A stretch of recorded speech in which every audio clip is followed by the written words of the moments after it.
Imagine gliding smoothly across the solar system, kicking back in a comfortable seat without burning a single drop of rocket fuel, and doing it using technology that already exists.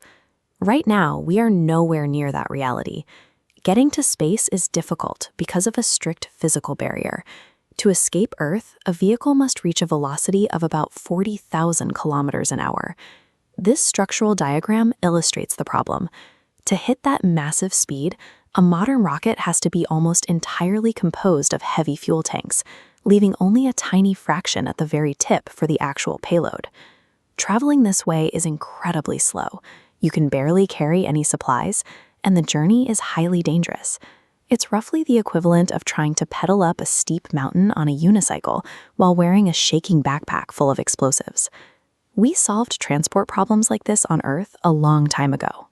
We don't drive off-road through the wilderness carrying a year's worth of gas. We build roads, rails, and ports to make travel efficient. To make space travel affordable and routine, we need to stop carrying all our energy with us. We need to build permanent space infrastructure.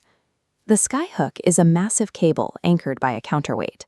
Spinning against its orbit, the bottom tip slows relative to the ground, letting spacecraft grab hold.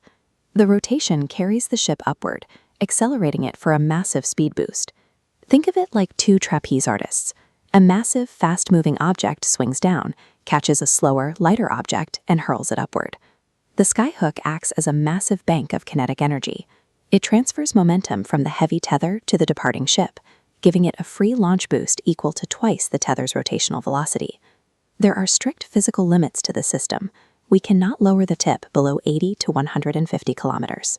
Any deeper into Earth's atmosphere, and the friction from the air would cause the cable to burn up. Even at that precise altitude, the tether tip is still tearing through the upper atmosphere at roughly Mach 12. Incoming spacecraft have a tiny window of just 60 to 90 seconds to match speeds and safely dock. To make catching the tether easier at those extreme speeds, the tip could deploy a kilometer-long fishing line equipped with a navigation drone to physically guide the spacecraft into a secure connection. But every time the tether flings a ship out into space, it pays a price.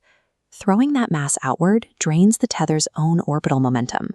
If we continuously launch ships without intervening, the cable will eventually slow down and crash back into Earth. We solve this by treating the Skyhook as an orbital battery. When returning ships bring materials and passengers back to Earth, they catch the top of the tether and are lowered down. This incoming mass transfers its energy back into the tether, replacing the lost momentum.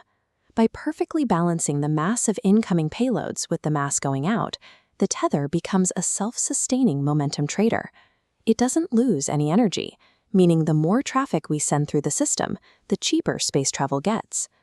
By placing a second tether around Mars, we create a direct transit line. Earth's tether flings a payload outward, and the Mars tether catches it. The efficiency gains are massive. A 9-month trip drops to 3 months, and required rocket scale shrinks by 96%.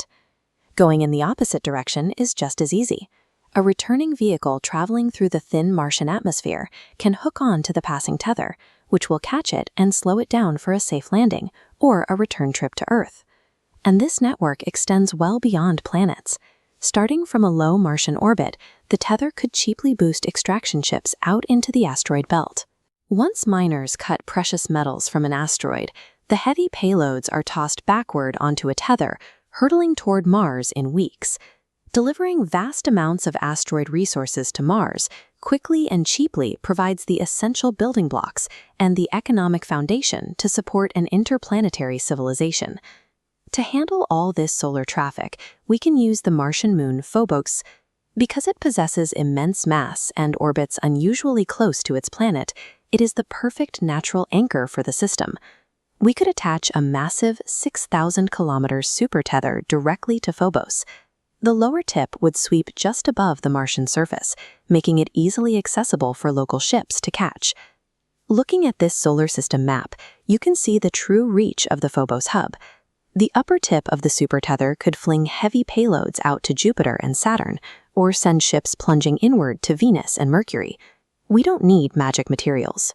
Specialized carbon fibers, built for extreme stress, already exist today. We have everything we need right now to construct a zero-propellant transport network across the terrestrial planets. The outer edges of our solar system are incredibly far away, but with the right infrastructure, they are just a single swing away.